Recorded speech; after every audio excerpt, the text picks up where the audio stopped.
As far back as I can remember, I always wanted to be a gangster.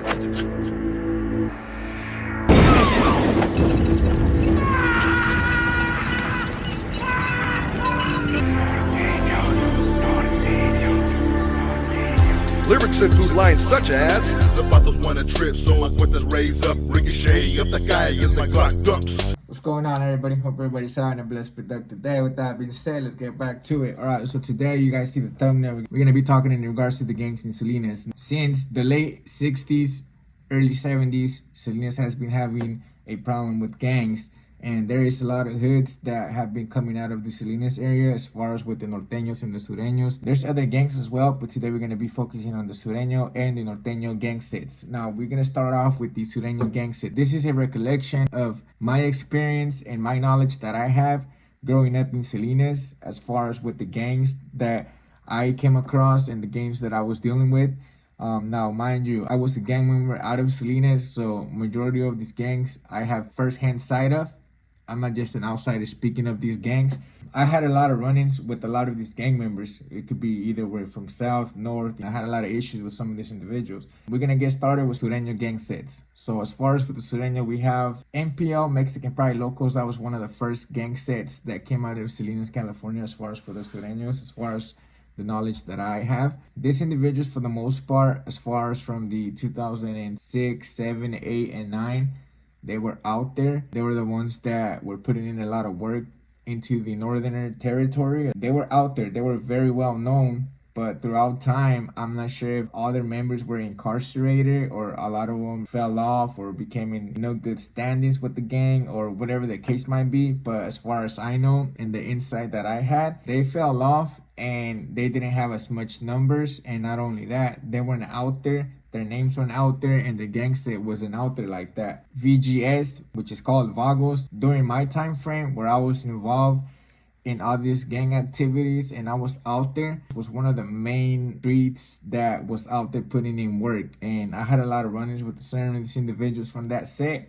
And whether it will be in the county jails and in the streets or in juvenile halls or whatever the case might be, right? These individuals, they had a big amount. It was kind of like Vagos was something similar to East Market as far as numbers and individuals that they had out there.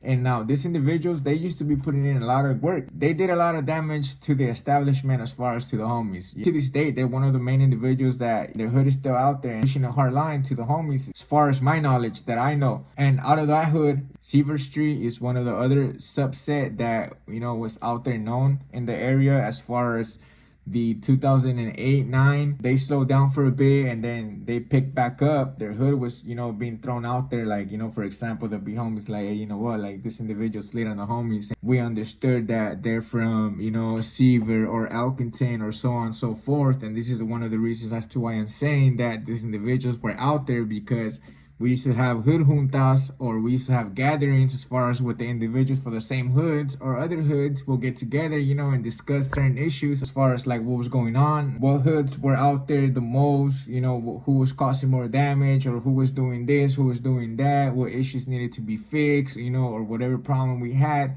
that needed to be addressed. This is the reason as to why I'm saying that some of these hoods were out there the most during these time frames. Seaver, Elkington, Vagos, La Posada wasn't out there as much, and then you have Hebron. Seaver was one of the main ones that was out there during that time frame that I explained to you guys. You have some members from Elkington that were out there, you know, sliding on the northern territory and causing a lot of damage, as well as Cortez members. The most active gang members that they had out of these sets were Seaver, Vagos, Cortez, and Hebron. You wouldn't really hear much about MPL, which is Mexican Pride Locals, or LP, will be La Posada. At some point in time, some of these individuals, you know, they would put their hood out there, but not as much. The most very common gang out there as far as up to date, it's VGS, Seaver, and Cortez. Those are the main ones that are active out there. You have 7 Sureño hoods that are certified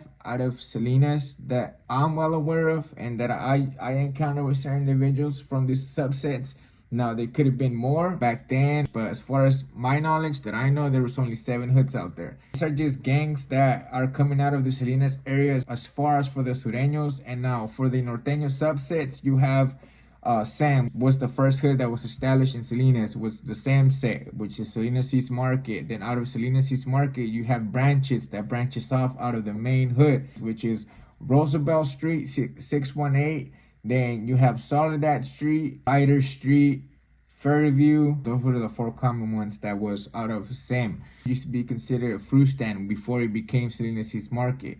And when Salinas East Market was established, you know, certain individuals that branched it off and started FMT, which is Fremont Street, the 600 block. You have Madera and Terrace, but off Fremont is just one hood, which is FMT, Fremont Street. The third hood that was established out of there, it was Sap Street, which is Salinas Acosta Plaza. And out of Salinas Acosta Plaza, then you have ELC, which was Islas Casitas.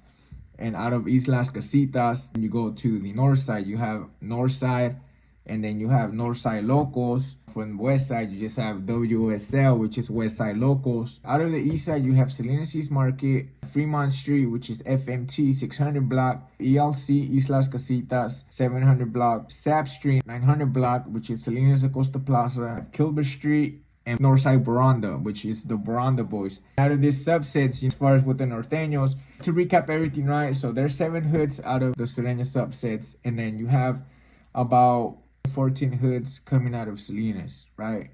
That are Norteño subsets. And then you have 7 that are coming out from the Sureños.